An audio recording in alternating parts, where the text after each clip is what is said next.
Selamat pagi Bapak Ibu Guru. Sekarang ini saya akan melakukan observasi yang itu Monas, yaitu Monumen Nasional. Ya, saat ini saya dan kelompok saya sedang berada di Jakarta Pusat, tempat Monas berada. Nah, ini informasi tentang jam masuk Monas. Ya, sesi pagi dan malam. Pagi itu dari jam 8 sampai jam 16 sore. Dan yang malam dari jam 19.00 sampai 22.00. Ya, ini dia informasi tentang jam masuk Monas. Terima kasih. Ya, ini dia kita hampir mendekati Monas. Bapak Ibu, sangat besar dan tinggi sekali ternyata.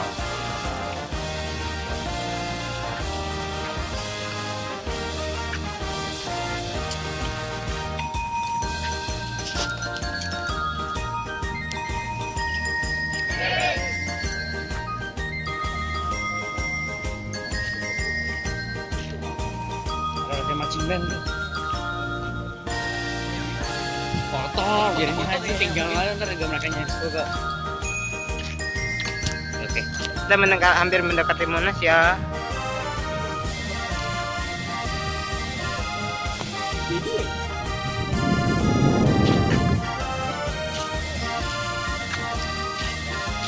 Nah, ini pintu masuk menuju ke Monas, puncak Monas. Kita melewati bawah tanah. Bentar.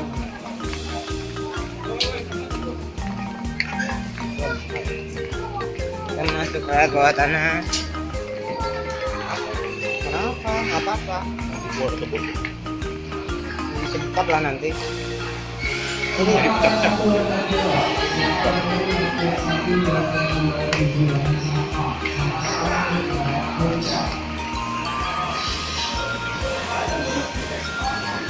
Kelompok kami sedang berada di puncak Monas. Tingginya bisa lebih dari 10 meter. Dan sayang sekali pada hari ini cuaca agak mendung dan berkabut.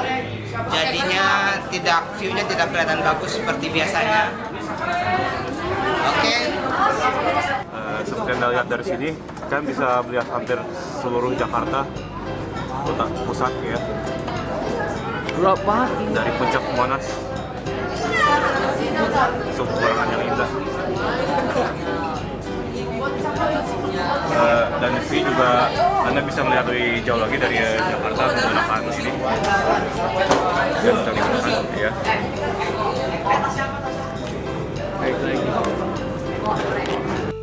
Jadi seperti yang bisa dilihat, terdapat dua lapangan yang sangat luas dan ada beberapa gedung ternama juga seperti gedung Pertamina di situ.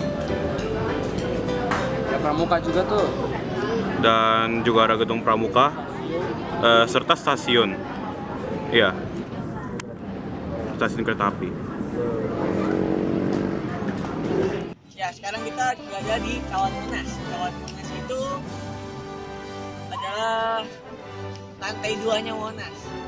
Ya, ini ada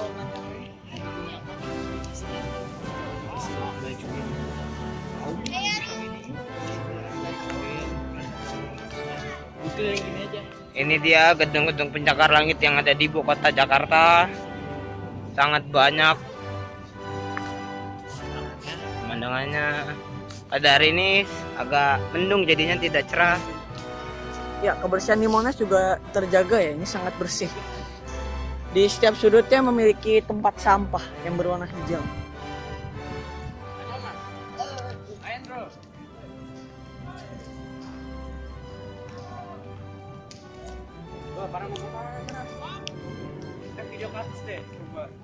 Oh, manjat ke atas, woi. Jangan aja manjat.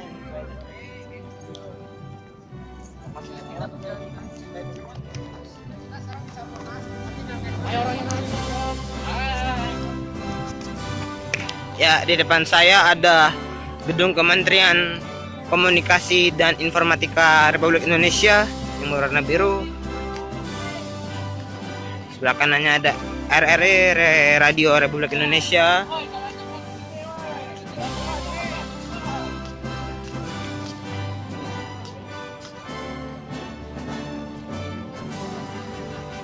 Di bawah ini ada latihan upacara untuk 17-an Agustus.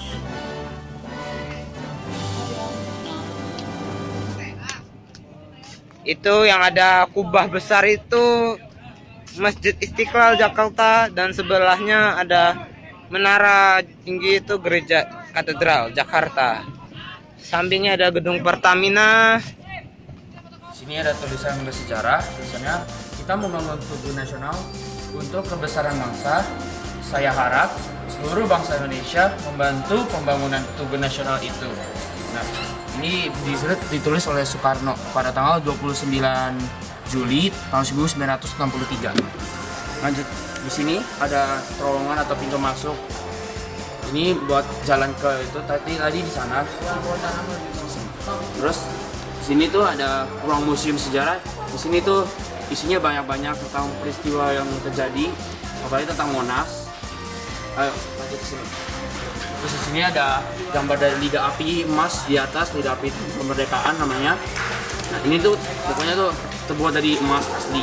Terus ke bawah. Ini tadi itu pelataran cawan. Isinya tuh kayak di tengah, hampir ke tengah Monas. Itu tuh hampir seluruh Jakarta kelihatan dari sini. Nah, terus di sini tuh ada kayak dia pertama rancangan pembangunannya, terus ada dulu kayak waktu zaman dulu bisa dilihat di situ. Pagi hari ini kita akan menjelaskan tentang biorawa pertama. Biorawa pertama itu adalah sebuah cerita tentang kehidupan manusia pada ujung pertama hingga terakhir. Dimulai dari masyarakat Indonesia purba. Yaitu masyarakat Indonesia purba itu yang hidup pada masa lalu hingga Ya, ini adalah perjalanan kisah Indonesia dari mulai tahun 2010 Masehi hingga tahun 1668.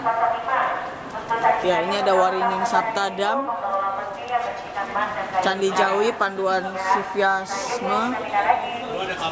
Ini adalah Sumpah Palapa, Armada Perang Majapahit pada abad ke-14, urusan Cina ke Majapahit. Penyebaran agama Islam ya, lalu kiai dan para ulama. Selanjutnya kita pindah lagi. Nah, di sini pertempuran Sendakapa ya. Di sini tanggalnya 22 Juni 1528. Ya, ini armada dagang Bugis, dan yang terakhir ini pada tahun 1698 adalah Perang Makassar. Jadi saudara-saudara, di Jeromasi 2 ini terdapat banyak sekali nama perang yang cukup familiar pasti bagi Anda. Yang pertama yaitu Perlawanan Patimura pada tahun 1817 di wilayah Kabupaten Patimura. Yang kedua yaitu Perang Diponegoro pada tahun 1825 sampai 1830. Dipimpin oleh Pangeran Diponegoro. Lalu diikuti oleh Perang Imam Bonjol pada tahun 1821 sehingga 1837 dipimpin oleh Tuanku Imam Bonjol. Lalu terdapat juga Perang Banjar pada tahun 1859 sampai 1905 di Kalimantan. Lalu terjadi juga Perang Aceh pada tahun 1873 sampai 1904 di Aceh tentunya. Lalu juga ada perlawanan Singamangaraja tahun 1877 sampai 1907.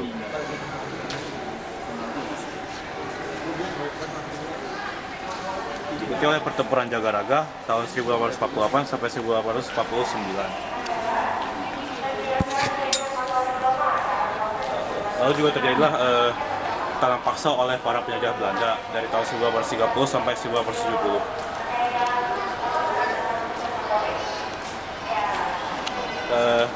Kayak ini pun diikuti juga oleh kegiatan gereja Protestan dalam penyatuan bangsa pada tahun 1930 untuk menyetarakan kedua agama. Lalu diikuti juga oleh peristiwa familiar ini yang berhubungan dengan Raden Ajeng Kartini pada tahun 1979 sampai 1904 dengan Lalu zaman-zaman ini adalah zaman di mana orang-orang melakukan perlawanan selain perang, yaitu melalui kebangkitan nasional pada tanggal 20 Mei 1908 oleh Budi Utomo. Dan yang terakhir yaitu Taman Siswa pada tanggal 3 Juli 1922 dipimpin oleh Ki Hajar Dewantara. Teman-teman, hari ini kita akan menjelaskan tentang perkembangan bangsa Indonesia sebelum kemerdekaan. Ini ada peristiwa Muhammadiyah tahun 1912. Nah, ini ada Perhimpunan Indonesia 1922. Yang ini ada Stovia nih ya, Sekolah Dokter Bumi Putra tahun 1898 dan sampai 1926. Yang ini ada di GUL 1927. Yang ini ada Sumpah Pemuda 28 Oktober 1928. Yang ini ada Ini adalah Romusa tahun 1942 sampai 1945. Ini ada pemberontakan tentara Petra di Blitar tahun 1945. Akhirnya ini proklamasi kemerdekaan bahasa Indonesia oleh Soekarno-Hatta pada tahun 17 Agustus 1945. Yang ini ada pengesahan Pancasila dan UUD 1945 tahun 18 Agustus 1945.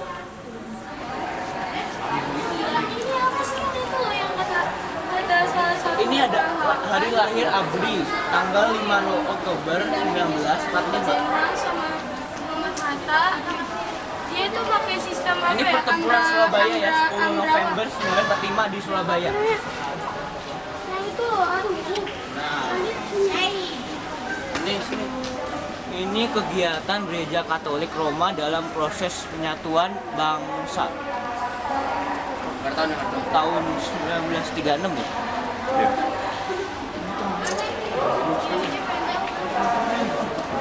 Di sini ada diorama sisi keempat. Di sini ada perang gerilya tahun kemerdekaan 1945 sampai 1949. Lanjut, di sini belum ada tulisannya, tapi ini tentang Jenderal Sudirman. Tulisan itu tuh kalau tahunnya itu tahun 1948, tulisannya sedang diperbaiki. Indonesia. Kalau ini pengakuan kedaulatan 27 Desember 1949. Nah, di sini akhirnya negara RI itu kembali ke negara kesatuan pada tahun 1955. Di sini Indonesia akhirnya menjadi anggota PBB tanggal 28 September 1950.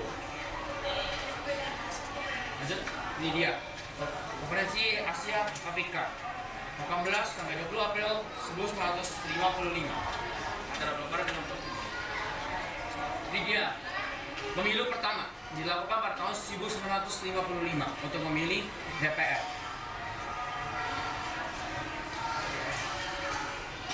Nah, di sini dia akhirnya pembebasan Irian Jaya pada tanggal 1 Mei 1963. Nah,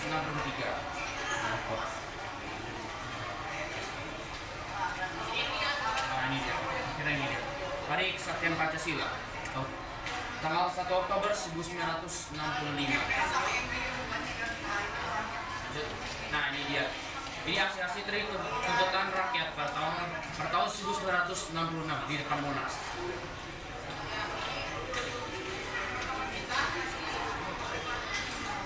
Ini dia. Surat perintah 11 Maret 1966. Lanjut, di sini ada penentuan pendapatan rakyat Irian Jaya pada tahun 1969 tanggal 19 November. Oke, saat ini saya berada di diorama sisi kelima ya, saat yang Anda lihat saat ini. Oke, kita lanjut. Ini dia peristiwanya, yaitu ada konferensi tingkat tinggi ke-10 negara-negara non-blok pada tahun 1992 yang dihadiri oleh lebih dari 100 negara. Selanjutnya yaitu ada peristiwa integrasi Timor atau sekarang disebut dengan Timor Leste pada tahun 1976. Oke, sekian dari observasi kami. Terima kasih. Mohon maaf bila ada beberapa kesalahan dalam bahasa maupun informasi. Oke, terima kasih telah menyaksikan video kami. Semoga berguna bagi yang menontonnya. Bye. Bye. Ini aja, Pe.